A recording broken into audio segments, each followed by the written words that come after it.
करते हैं। और सर हम लोगों को देखो, या हम ही लोगों से सर जो है जीतते भी हैं, और हम ही लोगों को जो ला करके इतना दुरुपयोग हम लोगों का करते हैं। सर इससे कौन सहमत होगा?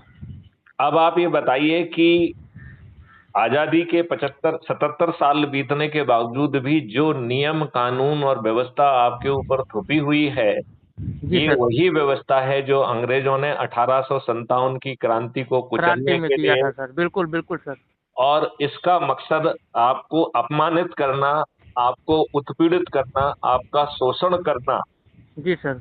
और प्रक्रिया में उलझाकर न्याय से वंचित रखते हुए जी सर। आपको बर्बाद कर देना, इस पूरी प्रक्रिया का मकसद था।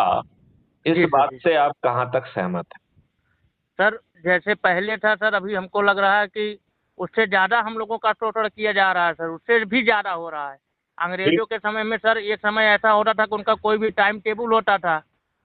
अब आज के ज़माने में सर आप देख ही रहे हैं, महंगाई की मार, बेरोजगारी की मार, यही सब सर। और सर क्या शोषण करेंगे हम लोगों के साथ? नहीं, आपके साथ शोषण हो रहा है ना। आपको जी सर, गलत बिल बिल्कुल दिए जा बिल्कुल रहे हैं, नाजायज हो रहा है सर। आप थाने में जा रहे हैं, आपकी सुनवाई नहीं हमारी हो रही सुनवाई है। नहीं हो रही सर। क्या है, एफआईआर आप दर्ज कहीं पैसा एफआईआर देते हैं तब आपकी सुनवाई होती है, वो भी पैसा देने के बावजूद भी सुनवाई बहुत कम ही लोग करते हैं सर। यदि एफआईआर दर्ज हो गई तो फिर विवेचना ठीक ढंग से नहीं होती है। जी सर, उसका तालिकात सही से नहीं होता है। आदमी टाइम टू टाइम जो है वो भी एफआईआर करने के बाद में सर कितना दबाव ऊपर से पड़ता है, सुलह कर लो, समझौता कर लो, ये कर लो, वो कर लो। हैं, ऐसे ऐसे आदमी कहते हैं सर, अब क्या किया जाए? अब ये बताइए कि इन सब चीजों से 21 लक्ष्यों के साथ आपको महापरिवर्तित भारत मिल जाए जी और सर। आपको रोजगार का मौलिक अधिकार मिल जाए, जी सर। ऐसे व्यक्ति भी, ऐसे गरीब परिवार भी जिनके पास ना शिक्षा है, ना चरित्र है, ना जी सर। शिक्षा है, ना हुनर है, कुछ नहीं ऐ- है सर उसके ऐसे पास। ऐसे लोगों को शिक्षा भी दे दी जाएगी, प्रायोगिक हुनर भी दे दिया जाएगा। जी सर। उनकी उनकी जो हुनर दिया जाएगा उसके हिसाब से, जो उनकी काबिलियत होगी उसके हिसाब से उन्हें टूल्स दिए जाएंगे। जी उनको सर। टीम में कन्वर्ट करके बैकएंड टेक्नोलॉजी उन्हें राष्ट्रीय संपदा के निर्माण कार्य में भेज देगी, तो ऐसे लोगों को कहीं पर रोजगार मांगने नहीं जाना पड़ेगा। जी सर। और जो राष्ट्रीय संपदा का निर्माण होगा, उतना जी जी। पैसा भारत विकास निधि के रूप में ऑटो जनरेट कर दिया जाएगा। और जी सर। एक भारत विकास निधि 1.1 रुपये के बराबर होगी। तो जी आप मुझे ये बताइए, रोजगार का मौलिक अधिकार देने के लिए क्या धन बाधा बनेगा? सर, जैसे कि अगर रोजगार देने के लिए सर, जैसे आपने बताया कि अगर उनका ये सहयोग मिल सकता है, अगर किसी भी गरीब आदमी को सहयोग दिया जा सकता है सर, धर्म के लिए बाधा फिर नहीं बनेगा। मैं ये कह रहा हूं कि कोई भी चीज फ्री में नहीं दी जाएगी। जी जी नहीं, जी नहीं।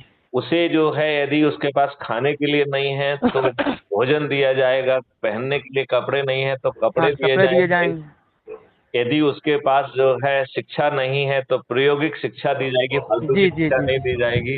जी हुनर सिखाया जाएगा, टूल्स जी दिए जाएंगे। जी। और उसे टीम में कन्वर्ट करके कहाँ राष्ट्रीय संपदा पैदा करना है, ये बैकएंड टेक्नोलॉजी डिसाइड करेगी। और जी जितनी राष्ट्रीय संपदा पैदा होगी उतनी भारत विकास निधि ऑटो जनरेट हो जाएगी। तो जी सर। जी रोजगार भी देंगे और पैसा का निर्माण भी होगा। होगा। दो लिहाजा पैसा आएगा। भारत सरकार के ऊपर धन का बोझ नहीं पड़ेगा। जब धन का बोझ नहीं पड़ रहा है, तो क्या हमारे राजनेताओं को अपने भारतवासियों को रोजगार का मौलिक अधिकार देना चाहिए या नहीं देना चाहिए? सर, ये तो अगर अपने आप में कन्वेंट करता है सर, तो उसका उसका तो मूल मौलिक अधिकार देना ही चाहिए। जब आदमी रोजगार अपना खुद करेगा और दो पैसा अगर वो अपना कमाएगा सर, किसी के पास में भी कोई ऐसा नहीं होगा कि वो परेशान होगा। अगर जब आदमी परेशान नहीं होगा, अच्छा सर, रही बात ये कि अगर आप फ्री में कोई चीज़ करने जा रहे हैं सर, आदमी एक आलसी टाइप में हो जाता है। और उसके दिमाग में सर ये चलने लगता है कि जब हमको ये चीज़ फ्री में मिल रहा है तो हमको मेहनत करके या रोजगार करके हासिल करने से क्या फ़ायदा, जब ये चीज़ हमको फ्री में मिल रहा है।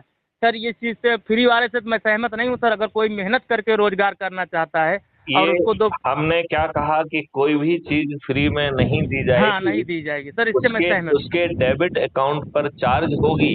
जी और जी जब उसका जो है ना परिवार की मासिक जी आमदनी 1 लाख रुपए प्रति माह कर दी जाएगी और उसे 50% के रिबेट का प्रावधान होगा, तो उसकी 1 लाख रुपए की क्रय करने की शक्ति 2 लाख के बराबर होगी। हो जाएगी। तब उसे उससे आसान किस्तों में वसूल हो जाएगा, जो जी। उसे भी मालूम नहीं पड़ेगा।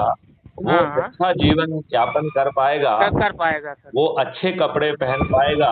जी जी वो जी। केवल जो है ना जिंदा रहने के लिए अन्न नहीं, बल्कि हाँ। उसे फल भी मिलेंगे, फल भी मिलेगा। उसे जो है दूध भी मिलेगा, शहद भी मिलेगी। जी जी। तो ऐसा अद्भुत भारत चाहिए या नहीं चाहिए?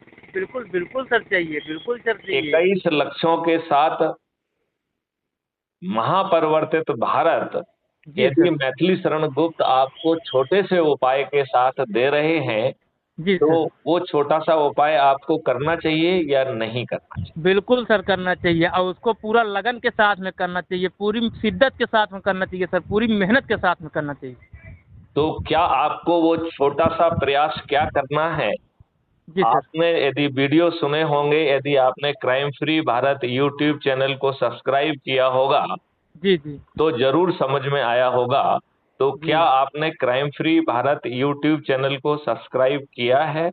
अभी नहीं सर, अभी नहीं किया हूँ सर, कल ही तो ज्वाइनिंग किया हूँ। आप अभी सब्सक्राइब यूट्यूब नहीं। आप यूट्यूब पर जाइए, जी सर। उस पर क्राइम फ्री भारत मिशन लिखिए, अच्छा।